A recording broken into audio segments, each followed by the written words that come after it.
some adversity, you know, overcoming some of those penalties we had, getting backed up. It was a good fight from those guys. Good to drive down the field. Heck of a catch on our deep post right there, and then the touchdown too. So not a bad day all around. Now, you've said that you're comfortable being the backup, but would you like to see a competition, a shot at being the starter week 1? You know, that's still up to Pet. You know, I'm just doing what I'm told. Coming out here, getting the most of the reps that I'm getting. You know, I was very happy, very thankful today to get the whole second half. So, you know, build on this and go into another preseason game. We got 2 more left. You know, all I can really do is take care of myself, continue to try and play at a good level. Manziel is saying all the right things after playing the entire second half, going 10 of 18 for 118 yards and 1 pass TD in the Browns' 1-point loss to the Bills. Brian Dawkins is still with us. What are your thoughts on Manziel's night? There's a saying in the locker room, you know, don't talk about it, be about it. And in the past, we've heard Johnny talk about a lot of things. And, you know, this offseason, he went and did something that was all on him. He decided to go in and get some treatment for some things that he felt was something that was hindering him as a person, not just a player. And right now, you're seeing him be about it. And I love that. And he's a man of his word. He has not, if you ask the young fans, not the older fans, but the young fans, and they mentioned the name Johnny Manziel, the first thing that they probably would do is that. Correct. Have you seen that yet? Yeah. And you probably won't see it again because he said, I'm not going to do that. I'm going to be serious about my job. And you can see it. Some people that I talked to there, he's very serious about what he's doing, the quarterback of that team. And, you know, Joe Thomas coming out saying that he's earned the respect of this football. Listen, that is huge to have a guy that big, but a guy that a leader on that football team say that. He's going a long way in his efforts right now to earn the respect of his teammates. And I said that from the beginning. You have to earn the respect of your teammates in order for you to be the franchise quarterback. Now, play on the field, you can see it. You can see why they drafted him climbing into the pocket, him on the touchdown throw, the rollout. Listen, the run against your arm, so to speak, to your left and throw with your right arm, that's a very difficult pass. And he put that thing on the money, And so there are a lot of things that you love about what's going on. Now, what are you doing if you're the coach? If you're the QB coach, offensive coordinator, you're still challenging him to find the other things. On his touchdown run, I love the fact that he scored. But if you peek and check it out, the safety and the corner were double teaming a receiver and a tight end, okay? They were 2-on-2, excuse me. They both took the short route. The tight end was wide open in the back of the end zone. Johnny ran for a touchdown. He scored. Congratulations, dude. We know you can do that. Take it the next step. Take those couple of steps up in the pocket, find that tight end, and use your legs when you need to, not because you want to. Now, am I condemning him for scoring? Absolutely not. Great job. But I'm talking about taking your game to the next level. Yep. And that's what the good quarterbacks do. They're able to take their game to the next level to utilize the entire field and only use my legs when I have to. But to be honest with you, I'm proud of what I see when it comes to Johnny. Yeah. I'm very proud of what I see. Stephen A. Well, we're proud because we know where he's coming from. We know that he obviously had demons that he was willing to battle, and to be 22 years of age at the time and to be willing to man up and to say, I've got this issue and I have to make sure that I address it if I'm going to have any kind of future, not just as a professional football player, but as a man that I want to be. I'm disappointing myself. I clearly have disappointed my teammates in the organization that had faith in me enough to draft me, and clearly I've disappointed my parents as well. And to take that position and to say that you're going to correct it, to be that young of age and to be willing to do so, knowing that the eye of the storm was going to be on you, that everybody was going to be all in your business, that the world would know that you had to succumb to whatever ailment this specifically was. He deserves a boatload of credit. So what has happened is he's changed critics in the fans because he's transcended the sport per se. You don't just talk about Johnny Manziel as a football player. You talk about Johnny Manziel, that guy that recognized he had a substance abuse issue and checked himself into a rehab clinic to get himself right.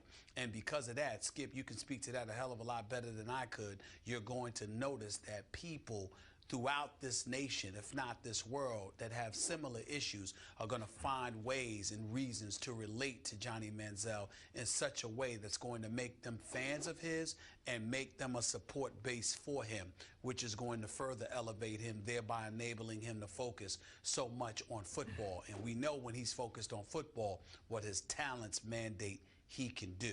So it's going to be real interesting to see, and it's a very compelling and interesting story at this moment in time. But the jury is still out. Let's see what we see from here on out. That's well said. My jury's still out, and I love this kid, and I'm proud of him too. And I'm seeing take it to the bank kind of progress on and off the field, but it's early progress. We got a long, long way to go.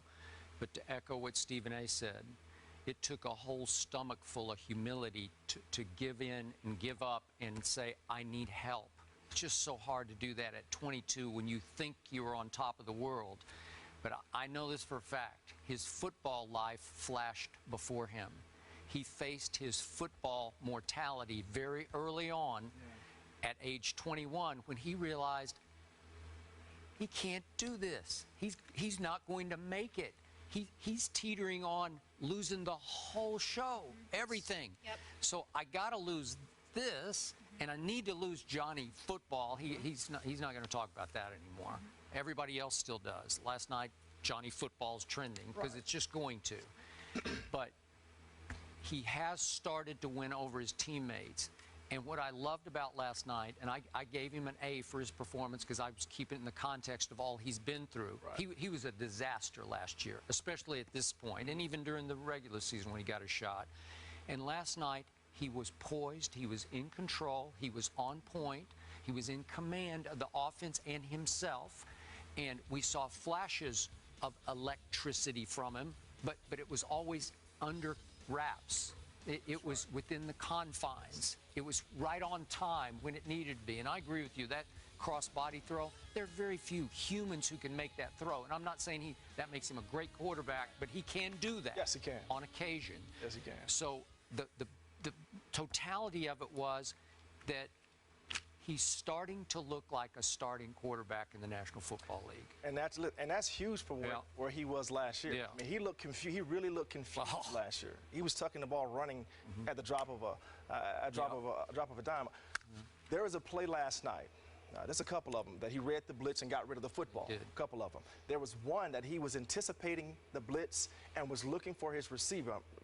I was looking at him as he went back to his receiver and was like, hey, you know what? If they do that again, we're going to do this. That's maturity. That's taking the game. That's owning the game. That's now this is my offense. This is what we're going to do in this situation. When you have a teammate that is willing to get into the books, willing to have that type of understanding and comes to you with an answer to something that a team is giving you, listen, I'm telling you, that goes a long way in building the confidence of the guys around you. So when you get in the huddle, I've always said this, when you get into the huddle in a 2-minute situation and these guys are looking you in your eyes, do they believe in me? Without me giving them a pep talk or a speech, like Aaron Rodgers can just get in the huddle and say, hey, let's go, gentlemen. They know, everybody knows we have a chance. Whoa. Brian, how much does actual talent lend itself towards building that level of confidence as opposed to leadership? I know there has to be an element of both. Please don't get me wrong. But when you look at your quarterback in that huddle and you automatically believe in him, what are the elements that makes you and a football player get to that point? It's the belief in this dude's ability to make the big play when the big play is needed. So sometimes it's talent. Sometimes it's, obviously playing with Big Five. Donovan, listen, in certain situations, his escapability, especially when he was young, was off the chart. So he can do those things to get out. And so you begin to trust him more and more. And it's the same thing with Johnny. Listen, we're talking about he's crawling right now. All right, we're just kind of, giving him praise for something that he's crawling. But at the same time, because of where he's been, we should do that. You should give him, the nod for that. But going back to the point that I was trying to make is when you have a quarterback that had been in the past not studying the playbook, not really ready to play, and now you see that he's ready to play, you see that he's doing the things that get guys on the same page with him, it galvanizes guys to let's trust Johnny a little more. You know what? let's do things a little differently with him than before. I'm not just worried about myself now. I'm worried about the team because I know Johnny's going to give me a chance to play. Now, can he play in the cold weather? Can he throw the ball in the wind? That's still up in the air. But as from what I saw last night, his body mechanics, his body language, I like what I saw. Yep. Everything appears to be trending in the right direction for Johnny, and I think we all hope collectively that that continues.